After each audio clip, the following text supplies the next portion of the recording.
Carmontel ou le temps de la douceur de vivre. Cette exposition du cabinet d'art graphique, ouverte jusqu'au 1er août 2021, fait un focus sur un personnage peu connu de l'histoire de l'art. Carmontel, de son vrai nom Louis Carougy, est en fait un géomètre et non pas un artiste professionnel. C'est un amateur, c'est quelqu'un qui, après une carrière de géomètre, il va suivre l'armée pendant la guerre de 7 ans, fait la connaissance de la famille d'Orléans. Il va devenir lecteur du duc de Chartres, futur duc d'Orléans lui-même, futur Philippe Égalité, père de Louis-Philippe, grand-père du duc d'Aumale, notre donateur, et il va faire carrière au sein de la maison d'Orléans. Dans ce cadre, Carmontel, que nous voyons ici dans un de ses propres dessins, c'est un autoportrait, va s'amuser à représenter les portraits de toutes les personnalités qui fréquentent les salons de la famille d'Orléans, de la famille de Condé, de la famille royale. Il est introduit dans tous les milieux grâce à ses différents talents. Lecteur du duc de Chartres, bon dessinateur, comme nous pouvons le voir, il est aussi et surtout homme de lettres. Il écrit des petites pièces comiques, appelées proverbes, qu'il va faire jouer par les Orléans, notamment les soirs de mauvais temps à la campagne, au château de Villers-Cotterêts ou de Saint-Cloud, pour distraire les invités des Orléans. Dans ce cadre, il a beaucoup de succès et il va donc être amené à rencontrer le tout Paris juste avant la Révolution française, puisque sa carrière s'exerce entre 1769 et la Révolution française.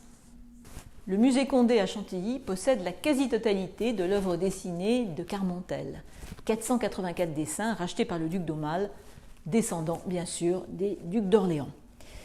Alors la particularité de Carmontel, c'est qu'il a représenté donc le tout Paris du XVIIIe, le plus souvent de profil. Pourquoi ? Parce que Carmontel n'est pas un artiste professionnel, mais un amateur, un géomètre. Il n'a pas vu poser le modèle vivant, et donc il va réaliser ces modèles de profil selon une mode qui était fréquente à l'époque, créée notamment par M. de Silhouette, le chancelier des Orléans.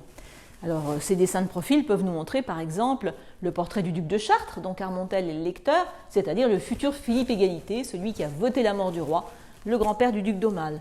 Mais Carmontel s'amuse parfois à faire identifier ces modèles, même de dos. Ce dessin est une particularité.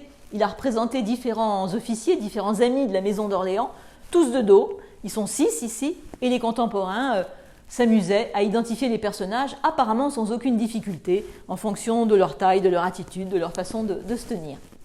On a aussi dans cette collection bien sûr les portraits des princes de Condé à Chantilly, comme ici Bathilde d'Orléans, épouse du duc de Bourbon, et Bru du prince Louis-Joseph de Condé, qui est le grand prince mécène de la fin du XVIIIe siècle, qui a fait construire le hameau, le jeu de paume, le château d'Anguin, et qui est donc un grand militaire. Il est représenté ici devant une caisse avec des lauriers. Pourquoi ? Parce que c'est un militaire, le laurier est un symbole de valeur militaire, et sur la caisse de laurier, on peut lire « Grüningen, Johannisberg, les batailles auxquelles s'est illustré le prince de Condé ».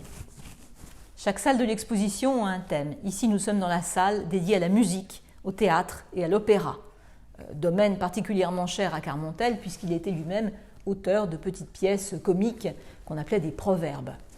Il s'est ici attaché à montrer un grand personnage de l'histoire de la musique qui vient à Paris à l'hiver 1763. Il s'agit bien sûr de Mozart. Mozart qui vient à Paris accompagné par son père, Léopold, violoniste, sa sœur aînée, Nannerl, Marianna, et le jeune Mozart, qui a donc à peine 7 ans, va donner des concerts à Paris. Il est accueilli notamment au sein de la famille d'Orléans, au Palais Royal, et on va demander à Carmontel de faire un dessin en quelque sorte publicitaire pour présenter ce personnage qui fait une tournée dans toute l'Europe occidentale. Il a traversé l'Allemagne, il va se rendre ensuite en Angleterre, une tournée qui va durer plusieurs mois, et il va être accueilli partout triomphalement, notamment à la cour où il sera invité le 31 décembre à dîner auprès de la famille royale. Et Léopold écrira à sa femme restée à Vienne que le jeune Mozart, finalement, si tous les baisers que donnaient les dames de la cour à son fils étaient des pièces d'or, eh bien la famille Mozart serait devenue très riche. Le dessin est absolument célèbre, c'est sans doute le dessin le plus connu de Carmontel, nous avons ici l'original. Il faut savoir que chacune des feuilles de Carmontel, donc il y en a près de 500, était faite en plusieurs exemplaires. Carmontel gardait pour lui l'original dans des albums. Alors, ce sont toujours des feuilles en hauteur, calées un tiers, 2 tiers dans le sens de la hauteur, format portrait, et il faisait presque toujours une copie pour les modèles eux-mêmes s'ils le lui demandaient, ce qui fait qu'on trouve certains doubles de ces dessins. Le double de celui-ci est au musée Carnavalet à Paris. La fin du XVIIIe siècle, c'est aussi l'époque de l'encyclopédie de Diderot, d'Alembert. C'est le moment où les sciences se mettent en place. Et donc, les grands amateurs sont passionnés d'histoire des sciences. Ici, Carmontel fait le portrait d'un des plus grands spécialistes, d'un des plus grands scientifiques de la fin du XVIIIe siècle, c'est Buffon, l'écrivain qui a l'auteur de l'histoire naturelle. L'histoire naturelle qui est ici évoquée dans la bibliothèque, avec le portrait du comte de Buffon, et autour de lui différents animaux, différents symboles qui évoquent les différents règnes, animal, végétal, minéral.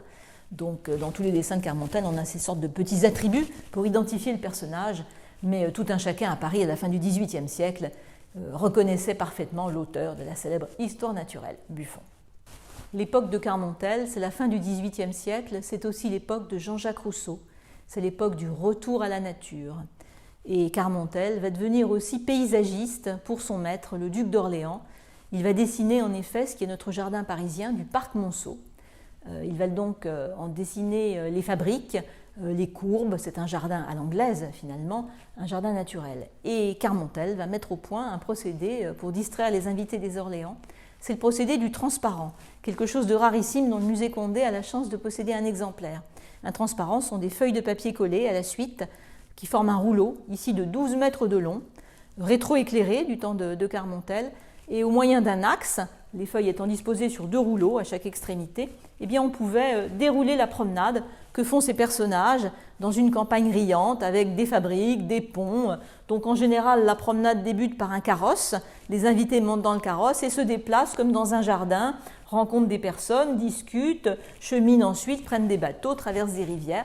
Donc toute une promenade qui permet d'envisager une campagne très proche de celle du parc Monceau. C'est le talent de Carmontel, paysagiste, dessinateur de jardin pour son maître, le duc d'Orléans.